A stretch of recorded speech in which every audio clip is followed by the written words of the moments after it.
김변의 시선, 우리 사회 이슈를 법률 전문가의 눈으로 바라보는 시간입니다. 김문석 변호사와 함께하겠습니다. 어서 오십시오. 네, 안녕하세요. 공직선거법 위반 혐의로 기소됐던 이재명 더불어민주당 대표에 대한 항소심 판결 내용을 오늘은 자세하게 짚어보겠습니다. 이 사건은 대선 국면에서 네, 여러 차례 이제 방송에 나와서 했던 발언들이 쟁점이 됐었던 거죠. 네, 그렇습니다. 네, 그중에서 검찰이 어떤 내용을 문제 삼았는지부터 설명을 해드리겠습니다. 네. 이제 방금 말씀해 주신 것처럼 주로 이제 검찰이 문제 삼았던 대화들은 전부 다 대선 후보로 나와서 이제 자기 입장에 대해서 말했던 내용이 주를 이루는데요. 대표적으로 고 김문기 이제 전 성남도시개발공사 개발 1차장 했던 분이신데 이분에 대해서 이재명 대표가 그 사람의 시장 때는 몰랐다. 예. 기억이 없다. 뭐 도지사가 되고 나서야 전화를 알게 됐다. 취지의 발언을 했습니다. 그런데 이제 검찰은 이런 발언들이 사실과 다르다고 이제 이재명 대표가 유권자들에게 자신과 고 김문기 씨가 서로 무관하다는 인상을 주고자 이런 허위 사실을 공표했다라고 주장했었습니다. 예. 그리고 또 다른 쟁점도 있지요. 예. 또 하나는 이제 언론에 많이 나온 백현동 부지 뭐 이런 건데요. 그러니까 한국식품연구원 부지 용도 변경과 관련해서 이재명 대표가 이제 국정감사 자리에서 답변을 했던 내용입니다. 용도 변경과 관련해서 국토부에 압박이 있었다. 또는 이제 국토부에서 직무유기를 문제 삼겠다고 협박이 있었다는 취지의 발언을 했었는데 검찰은 이 또한 이제 허위사실 공표에 해당한다고 이제 이재명 대표를 기소했던 겁니다. 예. 1심 재판부는 이재명 대표의 일부 발언을 유죄로 봤었잖아요. 네, 그렇습니다. 이제 일부 발언 중에 첫 번째는 이제 골프를 치지 않았다. 그러니까 이재명 대표가 김문기 차장과 골프를 치지 않았다는 취지의 발언을 했고 이게 이제 허위 사실이라고 판단해서 유죄가 인정됐고요. 예. 또 두 번째는 이제 국토교통부 협박했다는 방금 말씀드린 압박을 느꼈다, 뭐 직무유기로 협박을 했다 이런 부분도 사실이 아니다, 허위다. 예. 그래서 유죄를 인정했고 전체적으로 징역 1년에 집행유 2년을 선고했었습니다. 예. 이런 이야기를 하면서 꽤 여러 정치인들이 거짓말도 하는데 네, 맞습니다. 이 정도로 이렇게 오랫동안 끌 사건인가 싶은 생각도 정말 일반인들은 많이 했었는데 아무튼 이번 항소심에서는 전혀 다른 판단을 내리지 않았습니까? 네, 맞습니다. 이게 이제 유죄 판단을 했던 부분들이 모두 뒤집어져서 무죄가 선고됐기 때문에 완전히 다른 결론에 이르렀는데요. 예. 이제 개괄적으로 설명드리면 방금 이제 골프를 치지 않았다는 부분입니다. 항소심은 일단 이재명 대표가 그 검사가 이재명 대표가 그런 발언을 했다라고 하지만 그 당시 전체 대화 내용을 살펴보면 애초에 골프에 관련된 내용은 전혀 나오지가 않는다는 겁니다. 예. 근데도 그러면 이거를 이제 뭐 그렇게 해석할 수도 있겠지만 어쨌든 이 말은 이재명 대표의 말은 골프를 쳤다 안 쳤다 이런 의미가 아니고 그냥 김문기 차장을 알지 못했다라는 사실 그런 취지의 발언이다. 예. 그래서 그리고 이러한 발언은 이제 허위사실 공표의 사실이 아닌 그냥 알았다 몰랐다는 인식에 대한 부분이기 때문에 죄에 해당하지 않는다. 이렇게 판단했었고요. 예. 그리고 이제 백현동 부지 관련해서는 뭐 오고 간 공문이나 당시 상황을 전체적으로 살펴보면 이제 이재명 대표로서는 이제 여러 압박을 받은 정황이 분명히 있었기 때문에 이런 압박에 따라 용도 변경이 이루어졌다는 이런 내용들이 허위가 아니다. 이렇게 판단했었습니다. 예. 그리고 또 다른 구체적인 발언 몇 가지 더 짚어주시겠습니까? 예. 대표적으로 이제 먼저 이재명 대표가 2021년 12월 22일 한 발언인데요. 제가 시장 재직 때는 몰랐고요. 하위 지역 직원이었으니까 이렇게 말한 부분이 있습니다. 예. 이는 취지상 이제 김문기 씨를 몰랐다는 건데 그 법원은 이러한 말을 결국에 사실 내지 행위가 아니다. 인식에 대한 거다. 이제 이렇게 판단했습니다. 예. 이제 좀 어려울 수 있는데 그 쉽게 말씀드리면 공직선거법상 허위사실 공표에 해당하려면 그 말의 내용이 사실 아니 또는 행위에 관한 거여야 됩니다. 그러니까 뭐를 돈을 줬다, 회의에 참석했다 이런 행위가 돼야 되는데 이런 이재명 대표의 발언은 이런 행위에 관한 것이 아니고 누군가를 알았다 몰랐다 약간 인식에 대한 표현이기 때문에 애초에 죄로 규정한 부분에 해당되지 않는다. 이렇게 봤다는 의미를 보시면 좋을 것 같습니다. 예. 그렇다면은 검찰이 기소한 부분 중에 전화로만 통화했다. 얼굴은 모른다. 이 부분은 어떻게 됐습니까? 예, 이것도 이제 이재명 대표가 이제 21년 12월 24일 라디오 방송 출연 중에 이제 발언을 한 부분인데요. 예. 검찰은 이재명 대표가 좀 구체적으로 멘트가 도지사가 되고 공직선거법 위반죄로 기소된 다음 그제서야 김문기를 알게 됐고 전화로만 통화했다 취지의 발언을 했는데 이는 허위라고 주장했습니다. 그러나 사실 이것도 이제 항소심 재판은 같은 맥락으로 봤습니다. 항소심 재판부는 그 이런 이재명 대표의 발언들이 전반적으로 핵심적 의미를 보면 그냥 김문기를 모른다. 김문기 알지 않냐라는 질의가 오면 이걸 모른다라고 이제 답변을 한 거기 때문에 결국에 이것 또한 인식의 문제. 예. 그래서 여전히 문제가 되지 않는다는 거였고. 근데 이제 일부분 이제 전화 통화했다는 사실. 이 어쨌든 전화 통화한 거는 사실이니까 허위가 아니다. 예. 그리고 이렇게 전화로만 통화했다 이런 말들이 어떤 김문기 씨와의 교유행위 어려운 단어를 썼더라고요. 교유행위 뭐 인간관계에 관계를 맺었다 뭐 이런 표현인 것 같은데 예. 이런 걸 하지 않았다는 또 의미로 말을 한 건 아니다. 그렇기 때문에 또 허위사실 공표에 해당하지 않는다. 이렇게 좀 판단했습니다. 아, 원래는 그런 단어를 잘 쓰지 않습니까? 알아듣기 쉬운 단어들을 선택합니까? 이제 모르겠어요. 어떤 취지로 제가 봤을 때 이제 좀 악의적일 수 있습니다만 예. 이제 이재명 대표의 발언을 죄에 맞게끔 만들어 가려다 보니까 이러한 발언들이 단순히 전화로만 했고 얼굴을 보지 않았다 이런 말이 아니라 이 말은 사실상 김문기와 뭐 인간적인 교류를 하지 않았다는 말이다. 그리고 이거는 거짓말이다. 이제 이렇게 좀 몰아가지 않았나라는 생각을 가지고 있습니다. 그렇군요. 정말 어디 나가서 말 한마디 하는 거 조심해야겠군요. 예, 좀 어려운 것 같습니다. 예, 이렇게까지 디테일하게 들어가 버리면 저희도 말을 못하는 거 아닙니까? 그럼 가장 쟁점이 됐던 골프 발언은 어떻게 됐습니까? 네. 어떻게 보면 이제 다툼이 가장 많이 이제 검사와 변호인단의 다툼이 가장 많이 왔던 부분이고 그렇기 때문에 가장 중요한 부분이라고도 생각이 되는데요. 네. 이제 당시 이재명 대표가 발언한 상황을 보면 일단 국민의힘 의원이 이재명 대표의 골프곡을 먼저 제기한 상황이었습니다. 그리고 그에 대한 답변의 과정에서 아니 김문기 씨 자체는 이제 모른다는 취지의 발언을 한 건데 이것을 이제 1심 재판부나 검사는 골프를 친 사실이 없다라고 이재명 대표가 답변했다는 거죠. 예. 그래서 이렇게 어떻게 보면 해석을 한 것인데 네. 항소심은 이제 이 부분과 관련해서 그 부분만 따서 볼 게 아니라 결국에 그 대화가 이루어진 이제 전체적인 표현을 보면 골프를 이제 쳤는지 안 쳤는지 이런 골프에 대한 내용이 전혀 없다는 겁니다. 예. 네, 그러니까 뭐 골프를 쳤다 안 쳤다는 사실을 말한 것도 아니고 뭐 말하지 않았으니 이제 사실이다 거짓이다 판단을 할 수가 없지 않습니까? 네. 이제 첫째는 그렇다는 것이고 그러면 이거를 골프라는 단어를 말하지 않았는데도 골프를 치지 않았다는 거로 해석할 수 있는가?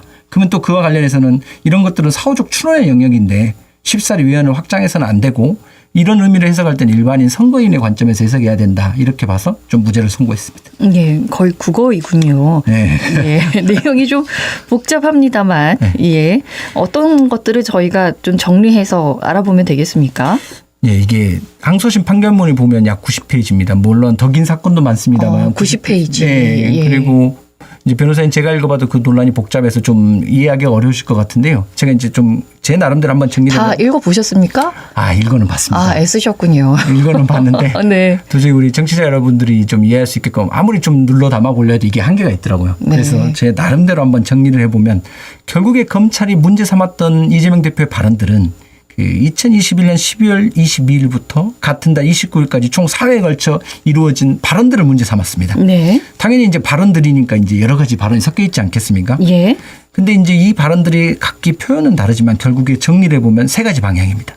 첫 번째, 김문기 씨를 몰랐다. 예. 두 번째, 해외 출장 중 김문기 씨와 골프를 친 사실이 없다. 그리고 또 세 번째로는 도지사가 된 이후에 공직선거법 위반으로 기소가 된 다음 김문기 처장을 알게 되었고 전화로만 통화를 했다. 이게 표현만 다르지 이 세 가지 주장을 했고 이 세 가지가 거짓이라는 게 이제 검사의 주장에서 이제 허위사실 공표했다는 건데 이걸 다시 재판부 입장에서 정리를 해보면 첫 번째, 몰랐다는 거는 허위사실 공표죄에서 구속요건을 하고 있는 사실이나 행위에 대한 게 아니다. 인식에 대한 거기 때문에 애초에 죄가 성립될 수 없다. 예. 이런 거였고. 처음부터 계속 말씀해주고 계시는 인식의 문제였다. 네, 이렇게. 그렇습니다. 예. 이게 사실 수차례 이제 반복되는 논리인데요. 예. 이제 어쨌든 그렇게 판단했기 때문에 말씀을 드리고 두 번째는 이제 그 골프를 친 사실이 없다는 말은 사실 김문기 처장을 몰랐다는 의미인 거지 골프를 쳤다는 발언 자체가 아니기 때문에 또 이것도 사실이라고 거짓말을 했다라고 볼 수 없다. 예. 이렇게 판단했고 세 번째 이제 교유행위 그 어떤 시점에 알게 되었고 전화로만 통화했다 뭐 이런 부분들은 전화 통화 자체는 또 허위 사실이 아니고 전화 통화만 했다 해서 그 사람과의 어떤 인간관계 교유행위를 하지 않았다라고 발언한 것으로 볼 수 없다. 좀 이렇게 판단한 것으로 보입니다. 검찰에서 썼군요. 교유 행위라는 그렇습니다. 단어를. 예. 예. 뭐 이재명 대표의 발언을 따와서 이러이러한 발언은 이런 취지의 발언이다라고 먼저 해석을 하고 근데 이것은 거짓이다 이런 논리를 이제 검찰은 좀 써먹었고요. 예. 그리고 단어가 주는 그 이미지를 활용한 것 같은 저는 생각도 드는군요. 예, 그래서 좀 더 이 판결문의 특징하고 한번 가미를 해보면 이 판결문이 검찰이 이제 이재명 대표 이렇게 발언을 했다. 그래서 그 발언을 두고만 판단한 게 아니라 이재명 대표의 발언 약간 앞뒤 전문을 좀 확인했습니다. 네. 그래서 이 이재명 대표의 답변이 어떠한 상황에서 이루어지고 누구의 어떤 질의에 따라 이루어졌는지를 이제 보고 이 맥락에 따라서 이재명 대표가 말한 게 어떤 내용이고 어떤 취지인지를 설명해서 검사의 기소가 타당한지 이걸 좀 판단하지 않았나 싶습니다. 예. 그리고 백현동 부지 발언 관련 부분도 정리해 주시겠습니까? 예. 이제 항소심은 이제 백현동 부지도 관련해서 국정감사 발언 이때도 원문과 그 내용을 전반적으로 이제 확인해 본 것 같습니다. 그래서 일단 첫 번째 이재명 대표 이 부분의 발언은 애초 다른 부지에 대한 것이지 백현동 부지에 관한 것이 아니다. 이제 보면은 공공기관 뭐 5개 부지 더 나오긴 하거든요. 그래서 그런 부분들에 대한 것이지 이 백현동을 특정한 것도 아니고 나아가서 그 당시 상황 어떤 시정을 운영하는 상황에서 살펴보면 국토교통부 간에 공문도 많이 주고받고 연락도 많이 하다 보니까 직간접적으로 장기간에 걸쳐 압박을 받은 것은 명확히 사실이고 예. 직무유기나 협박 등의 표현은 당시 이제 어떤 압박의 강도에 대한 과장되게 대한 표현일 뿐이지 그 자체가 허위라고 보기는 어렵다. 예. 이런 식으로 판단한 것 같습니다. 예. 그렇군요. 요약하자면 항소심은 전체적으로 표현의 자유를 넓게 인정한 판단이라고 보면 되겠습니까? 이제 그렇습니다. 뭐 막 거듭 강조하거나 그렇게 크게 말하지 않고 한 단락 정도에 나오는 건데요. 예. 이제 제가 이해할 때는 그렇습니다. 어찌됐든 정치인의 발언은 유권자에게 정보를 전달하는 기능과 동시에 어떤 후보자의 철학이나 입장을 전달하는 수단이지 않습니까?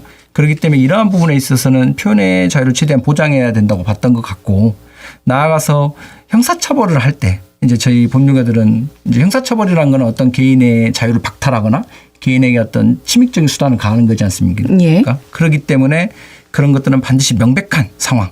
그래서 이 경우는 명백한 허위에 해당하고 그 허위가 나아가서는 유권자의 판단을 왜곡할 정도에 이르러야 그때만 이제 이런 허위사실 공표죄로 처벌해야 된다고 아마 봤던 것으로 보입니다. 네. 예. 저희가 1부 때도 김광진 전 광주문화경제부시장과 이런 이야기를 했었었는데 1심은 징역 1년에 집행유예 2년 그리고 이제 이번에 2심이 무죄가 선고가 됐지 않습니까? 네. 물론 3심 제도가 우리나라에 있습니다만 네. 이렇게까지 같은 사안을 두고 판사에 따라서 반대의 결론을 내려버리면 네.